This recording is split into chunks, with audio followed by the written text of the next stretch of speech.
Pada pertemuan kita kali ini, ya, kita akan sedikit, ya, membahas tentang ciri khas dari masing-masing apa yang dikenal dengan al-farqu bainal ismi wal fi'li. Kita akan membahas tentang perbedaan antara isim dan fi'il. Ya, perbedaan antara isim dan fi'il. Kalau kita mengetahui artinya tentunya mudah, bahwasanya kalau isim itu dia tidak terikat dengan waktu. Kemudian kalau fi'il dia terikat dengan waktu. Namun bagaimana kita bisa mengetahui secara sekilas, ya, walaupun mungkin tidak tahu artinya, ya, apakah itu disebut sebagai isim ataukah sebagai fi'il atau sebagai huruf? Maka di sini kita akan membahas masing-masing ciri dari isim maupun fi'il yang merupakan ciri khas dari masing-masing kelompok kata tersebut. Baik. Untuk yang pertama kita akan masuk ke pembahasan tentang alamatul isim, ya. Masuk pembahasan tentang ciri-ciri isim. Ya, di sana bahwasanya isim mempunyai ciri-ciri khas, ya, yang tidak dimiliki oleh selainnya, tidak dimiliki oleh fi'il, ya. Dia mempunyai ciri khas. Ciri yang pertama dari isim adalah at-tanwin. Maksudnya bagaimana? Maksudnya apabila kita menemukan suatu kata, ya, kata dalam bahasa Arab, dan kata tersebut ternyata ditanwin, ya, baik itu pakai dhammah tain, fathah tain maupun kasrah tain, maka apa? Maka kata tersebut adalah isim. Ya, kata tersebut adalah isim. Sangat mudah tentunya, ya. Pokoknya kalau dia bertanwin, isim. Nah, contoh, misalnya firman Allah Subhanahu wa taala, "Fala taj'alu lillahi andadan wa antum ta'lamun." Allah Subhanahu wa taala menyatakan, maka janganlah kamu menjadikan bagi Allah andadan, ya, sekutu-sekutu, wa antum ta'lamun, ya, sedangkan kalian mengetahui. Di sini Allah Subhanahu wa taala, ya, dalam firman-Nya menggunakan salah satu isim, yaitu andadan, Kita perhatikan andadan di sini, dia kita lihat harokat terakhirnya adalah tanwin. Kita perhatikan harokat terakhirnya adalah tanwin. Oleh karena itulah maka kita tidak ragu-ragu, ya, kita tidak ragu lagi bahwasanya andadan di sini adalah isim. Ya, ini ciri yang pertama dari isim. Kemudian ciri yang kedua dari isim adalah al-khafdu. Apa itu? Maksudnya adalah kasrah. Sehingga apabila kita menemukan suatu kata dan dia harokat terakhirnya adalah kasrah, ya, maka itu adalah isim. Ya, sebagai contoh misalnya firman Allah Subhanahu wa taala dalam surat Al-Fatihah, ya. Bismillahirrahmanirrahim. Ya, bismillahirrahmanirrahim. Di sini kita perhatikan, ya, kata ism, ya, bismi. Nah, memnya di kasrah. Maka di sini kita tahu bahwasanya ism di sini, ya, dia adalah isim. Demikian pula kita perhatikan lafdzul jalalah Allah, ya, Allahi. Nah, dia juga harokat terakhirnya di kasrah, maka dia juga isim. Kemudian ar-Rahmani, ya, ar-Rahmani. Kita lihat dia juga mempunyai harokat akhir kasrah, maka dia juga termasuk isim. Kemudian ar-Rahimi, ya, dia juga berharokat akhir kasrah, yaitu pada huruf memnya. Pada huruf mem dia berharokat kasrah, ar-Rahimi.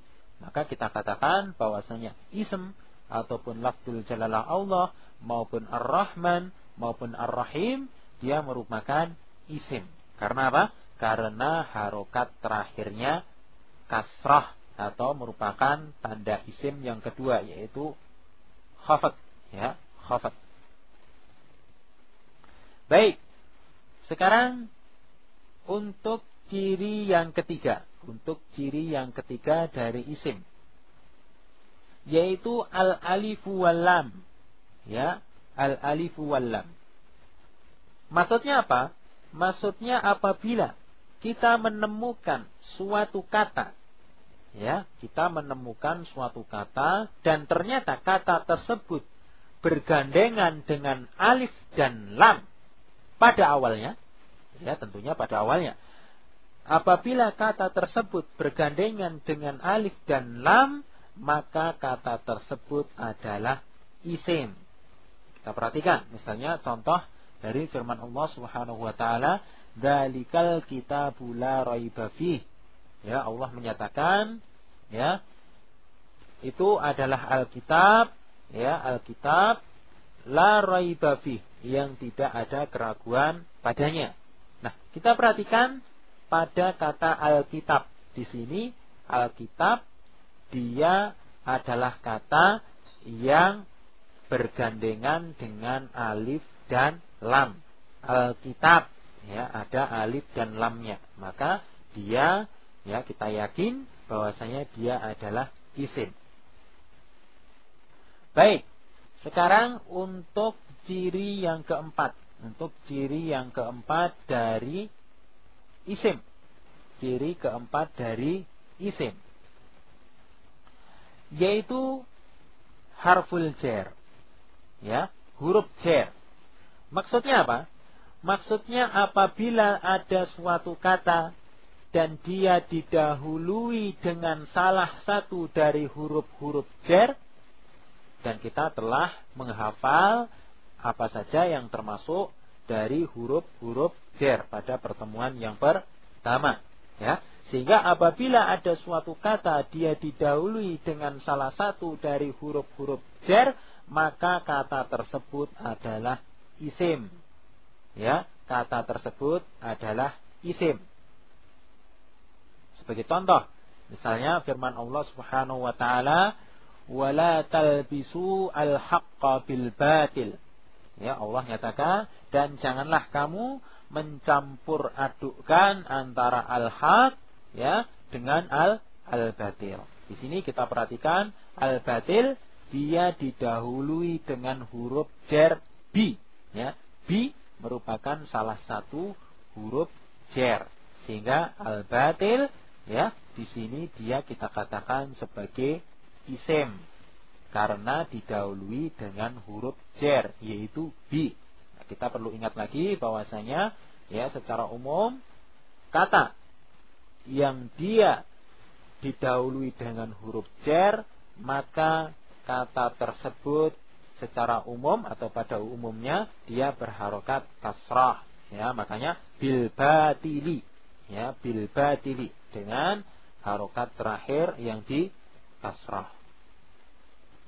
Dan perlu kita ingat bahwasanya dari keempat ciri tersebut, apabila suatu kata, ya, ini penting, apabila suatu kata sudah menerima salah satu ciri dari isim, ya, baik itu tanwin, baik itu khafat atau alif dan lam atau huruf jar, maka walaupun hanya menerima salah satu tanda saja sudah cukup kita katakan sebagai isim.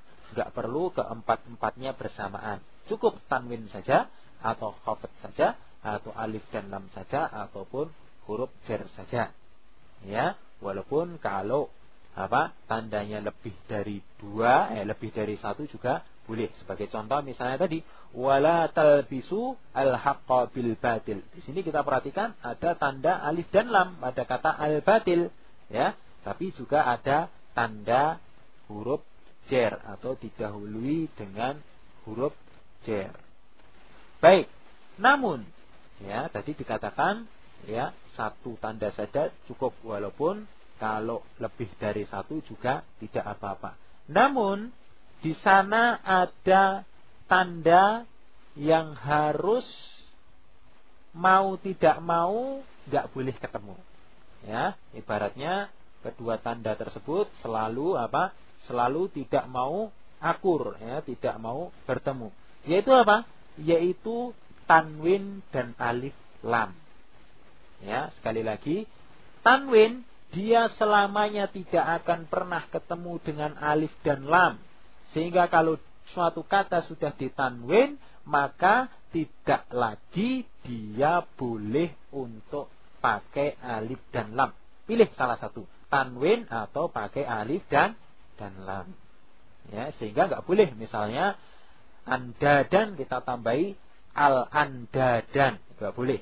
Atau misalnya pada kata al-kitab, pada kata dalikal kitabu la raiba fih, kita katakan dalika al-kitabun, nggak boleh. Ingat, salah satu saja. Kalau sudah pakai alif dan lam, maka nggak boleh lagi pakai tanwin. Kalau pakai tanwin, nggak boleh lagi pakai alif dan lam. Tetapi kalau selainnya boleh, ya, boleh dia tanwin tapi berharokat kasrah, yaitu khafat. Boleh dia tanwin dan didahului huruf jer atau yang lainnya. Tapi kalau tanwin selamanya nggak pernah ketemu dengan alif dan lam. Itu yang perlu kita perhatikan.